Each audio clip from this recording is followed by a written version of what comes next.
Hello friends, சால மீனில் ஒரு சூப்பரான ரெசிபி பார்க்கலாம். அடுப்பில் பாத்திரத்தை வச்சுட்டு கொஞ்சமாக தண்ணி, மஞ்சள், உப்பு ஆட் பண்ணிவிட்டு கழுவி வச்ச மீனையும் உள்ளே ஆட் பண்ணிவிட்டு மூடி வச்சுருங்க. ஒரு கொதி வந்ததுக்கப்புறமா மீனை லைட்டாக பரட்டி போட்டுட்டு 2 மினிட்ஸ் கழிச்சதுக்கப்புறமா அடுப்பை ஆஃப் பண்ணிட வேண்டியதான். அடுப்பை ஆஃப் பண்ணதுக்கப்புறமா மீனை மட்டும் தனியாக எடுத்து ஒரு பிளேட்டில் வச்சுட்டு ஆறுனதுக்கப்புறமா மீன்லேருந்து முள்ளெல்லாம் தனியாக எடுத்து நீக்கி வச்சுருங்க.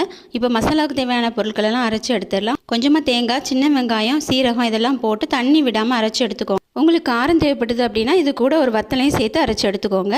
அரைச்சி எடுத்து வச்சுருக்க தேங்காவை முள்ளு நீக்கி வச்சுருக்க மீன் கூட சேர்த்து நல்லா மிக்ஸ் பண்ணி வச்சுக்கோங்க. இப்போ தாளித்து விட்டுடலாம். ஒரு சட்டியில் கொஞ்சமாக எண்ணெய் ஊற்றிட்டு கடுகு, வெங்காயம், கருவேப்பிலை இதெல்லாம் போட்டு தாளித்து விட்டதுக்கு அப்புறமா அதில் முட்டையை உடச்சி ஊற்றிடுங்க. ஊற்றிட்டு முட்டைக்கு உப்பு தேவை, அதனால் லைட்டாக உப்பும் மஞ்சளும் ஆட் பண்ணிவிட்டு முட்டை பாதி வந்ததுக்கு அப்புறமா நம்ம தேங்காவையும் மீனையும் மிக்ஸ் பண்ணி வச்சுருக்கிறத உள்ளே சேர்த்துடலாம். சேர்த்துட்டு நல்லா கிண்டிகிட்டே இருங்க. சும்மா உப்பு ஆட் பண்ணிவிட்டு நல்லா கிண்டிகிட்டே இருங்க. மீன் உதிரியாக வந்துடுச்சு. அவ்வளோதாங்க, ரெசிபி ரெடி ஆகிடுச்சு. வீடியோ பிடிச்சிருந்தா லைக் பண்ணுங்கள். Thank you friends.